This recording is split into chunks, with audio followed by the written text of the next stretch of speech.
முனிச்சிபாய் மக்களுடைய நாயனா விளங்குகிற எங்கள் தலைவர் அவர்கள் வழங்கியிருக்கிறார்.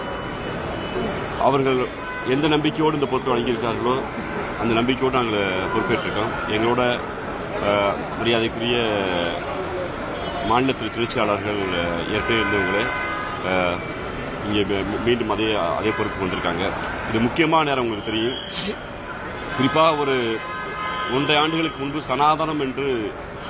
சனாதனத்தை குறித்து மாண்புமிகு தமிழ்நாடு துணை முதலமைச்சர் பேசிவிட்டால் அது ஒட்டுமொத்த இந்துக்கள் மனதை புண்படுத்தி விட்டது என்று ஒரு போலி விசம பிரச்சாரத்தை செய்தார்கள்.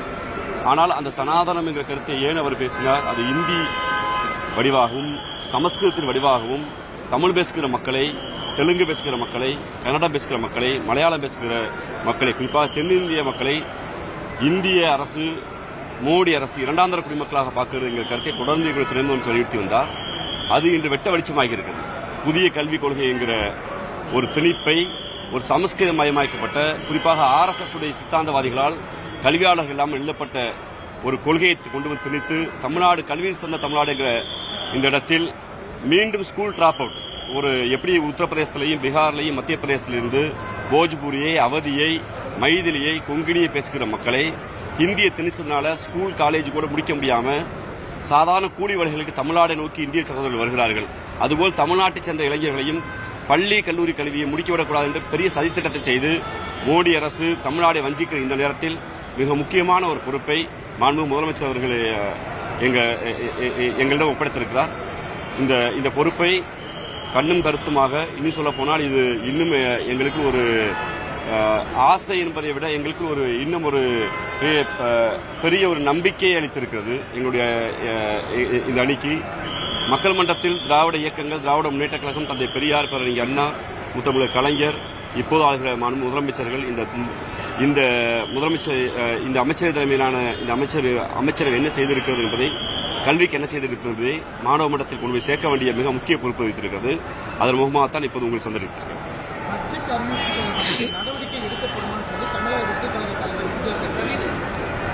மரியாதைக்குரிய விஜய் அவர்களுடைய அறிவிப்பை நானும் பார்த்தேன். அதில் அன்பு சோலைகள் என்கிற கருத்தை நக்கல் நையாண்டி செஞ்சிருக்காரு. ஒரு 5 ஆண்டுகளுக்கு உங்களுக்கு தெரிஞ்சிருக்கு.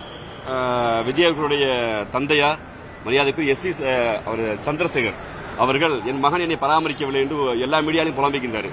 தன் தந்தையாலேயே தான் பராமரிக்கப்படவில்லை என்று இங்கு விமர்சிக்கப்பட்ட, வன்மத்தோடு திட்டு வாங்கியவர் தான் விஜய் அவர்கள். அவருக்கு உறுதியாக தமிழ்நாட்டுடைய தாய்மார்கள், தந்தையர்கள், மூதாதைகளுடைய அந்த குரல் தெரியாது. அவர் ஒரு அறிக்கையில் எழுதியிருக்கார். ஒட்டுமொத்தமா ஒன்றிய அரசுடைய அந்த நிதிநிலை அறிக்கையில மரியாதைக்கு நிர்மலா சீதாராமனுடைய தமிழர் விரோத போக்குனால கடந்த காலத்தில் கூட பாஜக ஆண்டபோது கூட பாஜகவுடைய தேசிய தலைவராக இருந்த எண்ணிலடங்காதோ, குறிப்பாக வெங்கையா நாயுடு போன்றவர்கள் எல்லாம் தமிழ்நாட்டுடைய உரிமையை புரிந்து கொண்டவராக இருந்தார். தமிழ்நாட்டுடைய அதிமுக வந்தாலும் திமுக வந்தாலும் எந்த கருத்தை வலியுறுத்தினாலும் இங்கே தமிழ்நாட்டுடைய பிரதிநிதிகளாக டெல்லியிடம் சொல்லுகிற இடத்தில் இருந்தார்கள். ஆனால் இன்று தமிழ்நாட்டுடைய முகவரியாக இருக்கக்கூடிய நிர்மலா சீதாராமன் அவர்கள் தந்தை பெரியார் மீதும், பேரறிஞர் அண்ணா மீதும், கலைஞர் மீதும் ஒரு தீரா வன்மத்தோடு இருக்காரு. குறிப்பாக திராவிட இயக்கத்தின் மீதும், குறிப்பாக திராவிடர்கள் மீதும் தீராத வன்மத்தில் இருக்காரு. அதனால் இவர் குறிப்பாக மோடியிடமும் RSSிடம் போய் தமிழ்நாட்டுக்கு எதுவும் செய்யக்கூடாது என்பது மிக உறுதியாக நிர்மலா சீதாராமன் இருக்காரு. அவர் தயாரித்த இந்த பட்ஜெட்டில் தமிழர், தமிழ்நாடு என்கிற ஒரு வார்த்தை இல்லை. அப்போது எங்கே தூங்கி இருந்தார் மரியாதைக்குரிய அண்ணன் விஜய் அவர்கள் இன்னைக்கு இந்த அறிக்கையில ஒன்றிய அரசு போல் என்று வந்திருக்கிறார். இவர் பாயசத்துக்கும் பாயாசத்துக்கும் வித்தியாசம் இவருக்கு ஒரு தமிழ்நாட்டுடைய பால்வாடி குழந்தைகிட்ட போய் கேட்டா தெரியும். இருக்க பால்வாடிகளுக்கு மாண்புமிகு முதலமைச்சர் என்ன செய்திருக்கிறார், பள்ளிகளுக்கு என்ன செய்திருக்கிறார், இங்க இருக்கக்கூடிய கல்லூரி மாணவர்களுக்கு என்ன செய்திருக்கிறார். அதனால்தான் இன்று காலை உணவு திட்டத்தை தமிழ்நாட்டு அனைத்து பள்ளிகளுக்கு விரிவுபடுத்த இந்த நேரத்தில் மரியாதைக்குரிய விஜய் அவர்களுடைய விமர்சனம் என்பது அறிக்கை கொடுக்க வேண்டும். தானும் இருப்பை காட்டுவதற்காக நான் பார்க்கிறேன். விஜய் பின்னாடி அதிக இளைஞர்கள் கூடுவதை பார்க்க முடியுது. கோயம்புத்தூர் நகரத்தில் அதிக ரசிகர் பட்டாளம் இருந்தது. அது எல்லாமே தொண்டர்களா மாறி இருப்பாங்களா, இல்ல பெரும் சவாலா இருக்கு? இல்ல, விஜய் படத்தை போட்டா கூட நீங்கள் நானும் இன்னைக்கு ஆச்சரியமா பார்ப்போம். அது என்ன மாற்று கருத்துல இது ஒரு ரசிக மனப்பான்மை தான். அவரை தலைவராயத்துக்கு என்ன கருத்தியல் விஜய் இருக்குன்னு எனக்கு தெரியல. ஏன்னா அவர் ஸ்டாம்ப் செய்த தலைவர்களை புகைப்படத்தை மட்டும் வச்சா பத்தாது. அந்த தலைவர்கள் பேசிய தத்துவம் என்ன, அந்த தலைவர்கள் விமர்சிக்கப்பட்ட போது என்ன எடுத்தார் உங்களுக்கு தெரியும். சீமானவர்களால் தற்கூடித்தனமாக, இன்னும் சொல்லப்போனால் ஒரு மன இறுக்கத்துக்கு உள்ளாகி சீமானவர்கள் தந்தை பெரியாரை மிக ஒருமையில் பேசிய போதெல்லாம் மௌனமாக வாய் மூடி அமைதியாக இருந்ததுதான் நடிகர் விஜய் அவர்கள். தன்னுடைய தலைவர்கள் மீது ஒரு தாக்குதல் நடத்துகிற போது ஒரு அமைதியாக இருக்கவர் எப்படி தத்துவத்தின் தலைவராக இருக்க முடியும்? பார்க்கிற இளந்தலைமுறையினர், மாணவ மாணவிகள், வளர்கிற இளைஞர்கள்லாம் விஜய் ஒரு நடிகராக ரசிப்பார்கள். ஆனால் அவர்களிடம் திராவிட முன்னேற்ற கழக மாணவர்களை ஒன்று சொல்லிக்கொள்ள விரும்புகிறது. நடிகர் விஜய் இன்று உச்சம் தொட்டிருக்கிறார், எந்த மாற்று கருத்து இல்லை. நடிகர் விஜயை போல் ஒரு சாமானியன், போஜ்பூரி நடிகர், மைதிலி நடிகர், சாந்திரி நடிகர், ராஜஸ்தானி நடிகர், குஜராத்தி நடிகர், பெங்காலி நடிகர், இல்ல ஹிமாச்சல பிரதேச நடிகர் யாராவது வந்திருக்காங்களான்னு பாருங்க. யாருமே இருக்க மாட்டாங்க. ஒரு அமிதாப் பச்சன், ஒரு ஷாருக் கான், சல்மான் கான் ஹிந்தியே தாய்மொழியாக கொண்ட, இல்ல இந்தியை மட்டும் தான் தாய்மொழி நம்புற, இந்திய வளர்க்கிற, மும்பையில் இருக்கிற பாலிவுட் நடிகர் மட்டும் வந்திருப்பாங்க. ஏன் யூபியில இருந்தும், பீகார்ல இருந்தும், மாப்பியில இருந்தும், சத்தீஸ்கர்ல இருந்து, ஒரிசாவில நடிகர் வளரலன்னா ஒட்டுமொத்த வட இந்தியாவில் இருக்கக்கூடிய எல்லா மொழி பேசுகளையும் இந்தி சினிமா திண்டு சரிச்சிருச்சு. ஆனா தமிழ்நாட்டில் விஜய் போன்றவர்கள், நடிகர் அஜித் போன்றவர்கள், சிவகார்த்திகேயன் போன்றவர்கள்லாம் சாமானிய வீட்டு பிள்ளைகள் நடிகர்களாக வளர்றாங்கன்னா இங்க தமிழ் சினிமா வளர்ந்துருக்கு. அந்த தமிழ் சினிமா வளர்வதற்கு விதை போட்டவர் பெருமரியாதைக்குரிய திராவிட முன்னேற்ற கழகத்துடைய ஆதர்ச கர்த்தா எங்களுடைய பேரறிஞர் அண்ணா அவர்கள். முத்தமிழக கலைஞர் தமிழ் சினிமாவில் புகழ்பெற்ற நடிகர்களை விட அதிக சம்பளம் வாங்கியவர். அப்ப தமிழ் சினிமாவை வளர்த்த திராவிட இயக்கத்தை பார்த்து இவர் குறை சொல்றாரு. அந்த திராவிட இயக்கத்தையும் பாஜக என்கிற ஒரு மதவரி கும்பலை ஒப்பிட்டு ரெண்டு ஒண்ணுதாங்கிறாருன்னா, அந்த ஏறி வந்த ஏணியை எந்த திராவிட இயக்கம் தமிழ் சினிமாவை பாதுகாத்ததோ, இன்னைக்கு உங்க பல பேருக்கு எழுத தெரியும், பேச தெரியும், படிக்க தெரியும், நடிக்க தெரியும். சென்னை குடமாக்கம் போனா சினிமா துறையில் வளரலாம்னு நம்பிக்கை வந்திருக்குன்னா, அது சினிமா துறை சாதி பார்க்காது, மதம் பார்க்காது, மொழி பார்க்காதுன்னு நம்பிக்கை வந்திருக்குன்னா, அது திராவிட இயக்கம் விதைத்த விதை. அப்படி அந்த திராவிட இயக்கத்தின் மீது விமர்சனம் செய்து அப்படி ஒரு கருத்தியலை இந்த மக்கள் ஏற்றுக்கொள்ள மாட்டாங்க. நடிகர் விஜய் வளர்ந்து வருவதற்கும் திராவிட இயக்கம் கலைத்துறையில் செய்திருக்கக்கூடிய சாதனையாக தான் நாங்க பாக்குறோம்.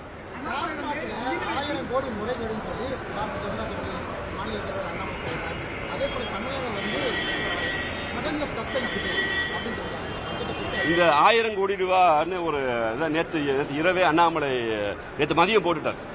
முந்தின நாள் ஒரு ட்வீட்டை போட்டாரு. எங்களுக்கு என்ன சிக்கல்னா, கமலாலயமும் ஈடியும் ஒன்னா இருக்கு.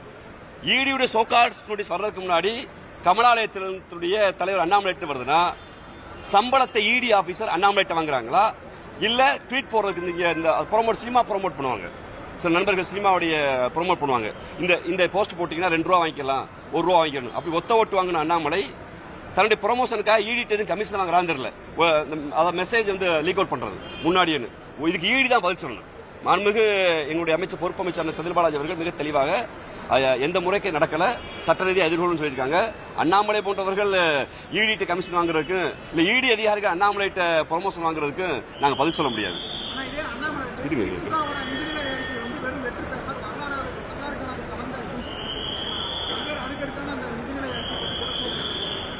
இப்ப நீங்க இந்தியாவுடைய வளர்ச்சி விகிதத்தை நம்ம பாக்குறோம். ரூபாய் நோட்ல ஹிந்தி இருந்த காலத்துல, ஹிந்தி இல்லாத காலத்துல நீங்க சோசியல் மீடியா பார்க்க முடியுது. ரூபாய் நோட்ல ஹிந்திய 32கள் இல்ல, 40கள் இல்லாம இருக்கு. அந்த காலத்துல ரூபாயின் மதிப்பும் டாலர் மதிப்பு என்னவா இருந்தது? மரியாதைக்குரிய மன்மோகன் சிங் அவர்கள் இருந்தபோது 54 ரூபாய் டாலர் மதிப்பு இருந்தது. அப்ப காங்கிரஸ் பேர் இயக்கம் ஆண்ட போது இருந்தது. அப்ப பாஜக வச்சது டாலருடைய மதிப்பு 54 ரூபாய் ஆயிடுச்சு. அதனால வேலையில்லா திண்டாட்டம், வறுமை, கல்வி ஒழிப்பு போன்ற அதாவது கல்வி முன்னேற்றம் அடையல, டாலர் மதிப்பை நீங்க குறைக்கணும்னு சொல்லி பெரிய பிரச்சாரம் செஞ்சாங்க. இன்னைக்கு டாலருடைய மதிப்பு இந்த நொடி 88 ரூபாய் 90 ரூபாய் தெரியல, 88 ரூபாய்க்கு மேல இருக்கு. தினமும் 1 ரூபாய் ஏறுது. டாலர் மதிப்பு உயர்வதனால தங்கத்தின் மதிப்பு உயர்வுது. இந்த தங்கமும் டாலரும் உயர்வதனால வேலையில்லா திண்டாட்டம், வறுமை பிடித்த நாடுகள் பட்டியல இந்தியா இருக்கு. இது குறித்தெல்லாம் எந்த கவலை இல்லை. 2.5 லட்சம் கோடி ரூபாய் கடன் வாங்கி தமிழ்நாட்டுக்கு ஒத்த ரூபா கொடுக்காத, தென்னிந்திய மாநிலங்களை வஞ்சிக்கிற மோடிட்ட போய் நான் இங்க தமிழ்நாட்டின் பிரதிநிதி கேட்கறதுக்கு வக்க தெம்போ திராணி அண்ணாமலைக்கு இல்ல. நீங்க உண்மையிலே கோயம்புத்தூர் மாப்பிள்ளைன்னு சொல்றாரு. கோயம்புத்தூர் மக்கள் நீண்ட காலத்துடைய இயக்கம். நீங்க சேலத்துல கோயம்புத்தூர் ராணுவ கேரடர்னு அறிவிச்சாங்க நிர்மலா சீதாராமன். ஒத்த ரூபா ஒதுக்குனாங்களா? நம்ம என்ன சொன்னாங்க? தென்னிந்தியாவுடைய மான்செஸ்டர் இன்னைக்கு பருத்தி தொழில் படுத்துருச்சு. இன்னைக்கு ஒட்டுமொத்தமாக திருப்பூர் டாலர் சிட்டி டல் சிட்டியா மாறிடுச்சு. ஜிஎஸ்டி கொண்டு சிறு குறு தொழில்களை டோட்டலா முடக்கியாச்சு. நீங்க கோவையுடைய பெரிய பெரிய கனவாக இருந்த மெட்ரோ ரயில் திட்டத்துக்கு இதுவரைக்கும் ஒன்றிய ஒப்புதல் கொடுக்கல. கேட்டா எங்களை போய் சொல்றாங்க, நாங்க நிலம் எடுப்பதுக்கு விமான நிலையத்துக்கு பணத்தை ஒதுக்கியாச்சு. ஆனா விமான நிலையம் குறித்து அண்ணாமலையோ பாஜகவோ வாய் திறக்கல.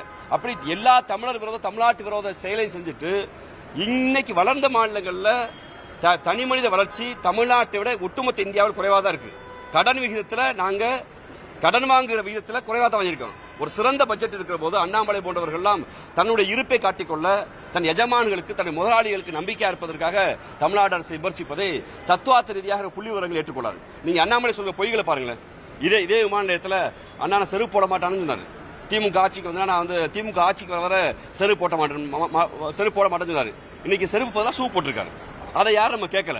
இதே அண்ணாமலை சொல்றாரு, நான் வந்து அதாவது இந்த தமிழ்நாடு முழுக்க நடந்து போறேன்னு சொன்னாரு. நீங்க அது குறித்து நம்ம யாரும் கேட்கல.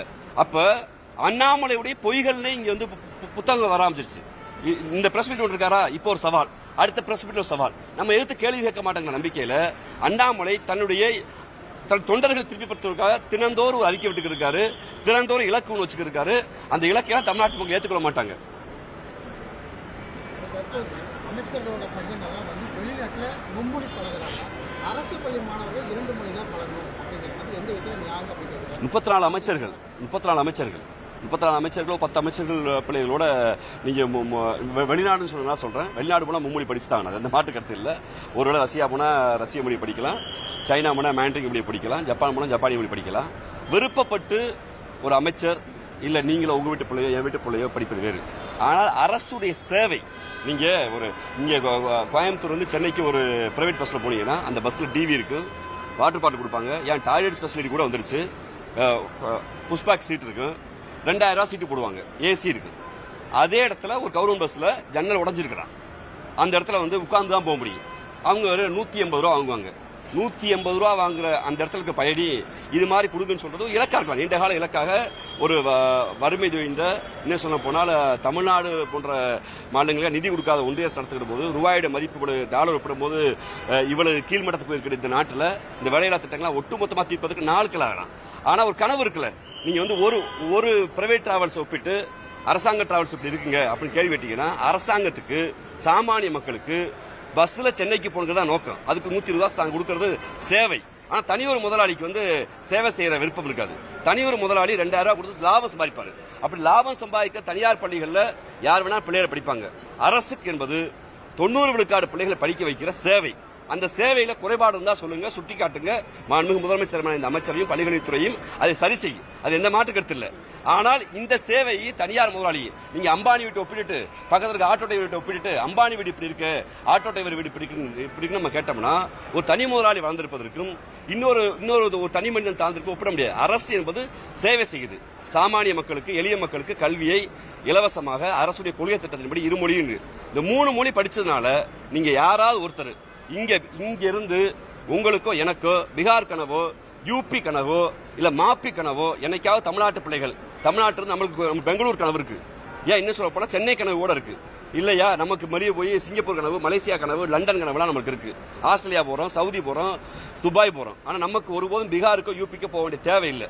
அப்படி தேவை ஏற்பட்டால் எப்படி பெருமரியாதைக்குரிய அண்ணாமலை அவர்கள் கரூர் இருந்து கிளம்பி போய் கர்நாடகா போய் அப்பாயின்மெண்ட் ஆனதால 3 மாசத்துல அங்க இருக்கக்கூடிய கம்பல்சரி லிங்குவிஸ்டிக் ஆக்ட் படி, அரசு பணியாளர் படி கன்னடம் கத்துக்கிட்டாரோ, அதுபோல ஒருவேளை தமிழ்நாட்டு பிள்ளைகள் நாளைக்கு இந்தி பிரதேசமான பீகார் யூபிக்கு போனா ஹிந்தி கத்துவாங்க.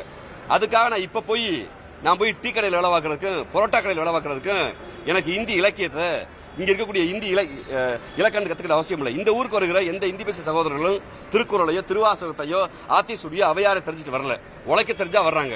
உழைக்க தெரிஞ்சவங்க போய் மொழியை கத்துக்குவாங்க. அதை பத்தி அண்ணாமலை அவர்கள் கவலைப்பட அவசியம் இல்லை. கல்வி முக்கியம் தான். அந்த கல்வி தமிழ்நாடு சாதித்திருக்கு. திட்டத்தில் வந்து கையெழுத்து போட்டா தான் 2250 கோடி தருவோம் அப்படின்னு அது மிக இதுதான் இந்தியாவுடைய லட்சணம், இந்தியாவுடைய இறையாண்மை லட்சணம். நாங்க வந்து இந்தியாவுடைய அரசியல் சட்டத்தின்படி ஆர்டிகல் 21 படி உச்சநீதிமன்ற உத்தரவின்படி அடிப்படை கல்விக்காக 2% செஸ் வரியை நீங்கள் நானும் கட்டுறோம். அது பிரித்து கொடுக்க வேண்டிய கடமை ஒன்றிய அரசுக்கு இருக்கு. ஆனா நீ ஹிந்தி ஏத்துக்கிட்டா, சமஸ்கிருதத்தை ஏத்துக்கிட்டா, நாங்க சொல்ற கல்வி பட்டியல் ஏத்துக்கிட்டாதான் இதை கொடுப்பங்கிறது தான் மோடி அரசு தமிழ்நாட்டு மக்களை வஞ்சிப்பது என்பது எங்களுடைய மாண்புமிகு தமிழ்நாட்டுடைய முதலமைச்சர் அவர்கள் சொல்கிற அந்த கருத்துக்கு வலு சேர்க்கிற மாதிரி தான் நடந்துக்கிட்டாங்க.